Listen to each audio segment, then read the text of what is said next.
The purpose of this video is to give you an overview of the GIS Simulation Explorer.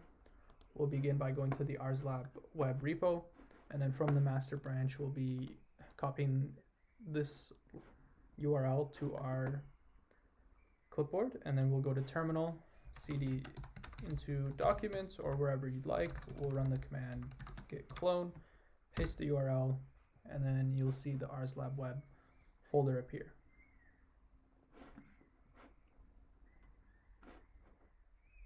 Before we get started, you'll need VS Code, and you'll also need to install Live Server after VS Code is on your machine.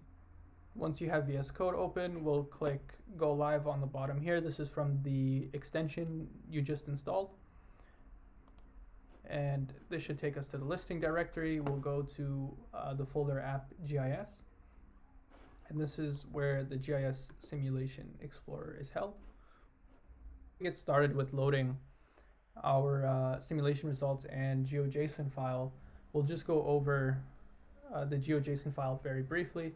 So its type is a feature collection. Here we have all of these features and their properties.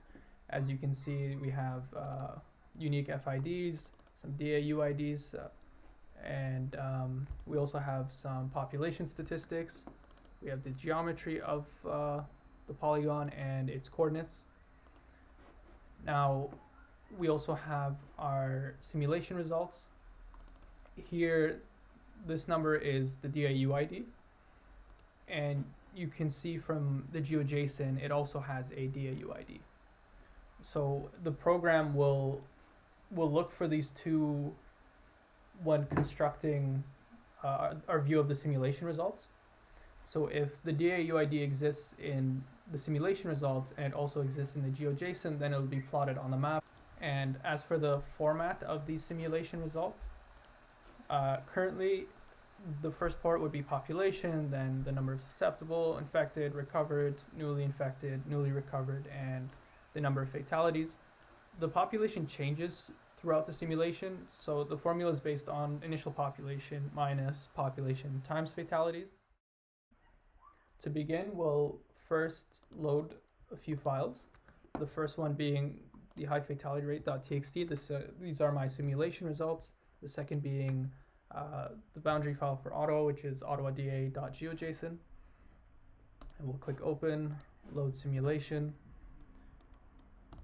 Now you can see Ottawa's simulation results. Like if we click this polygon, we can see its DAU ID. We can see the current cycle or time step and the initial population from the GeoJSON and all of this simulation data information here. So this is the current population with the fatality formula we had gone over before. And as you can see, the fatalities this cycle and the proportions susceptible for this cycle as well, they are all in proportions. Here you have the susceptible legend, and this is what we're currently viewing. If we wanted to switch to infected, the legend would reflect that, and we can also change the number of classes from like quartile to quantile, and we have can change the color of our visualization, and we can also cycle through to any time step. And if you'd like to watch the simulation and record it, you can just click record and press play. It'll start from the beginning and it'll just go through to the end, or just press pause and then grab that recording, save it to downloads, and we'll open that up and give it a watch. These ports that we can visualize, they can also be exported as a CSV, but as a whole. So when we click download and we save this, and we'll just open it, you can see that the CSV file has the time steps, the DAU ID, the susceptible, infected, recovered, newly infected, and their proportion.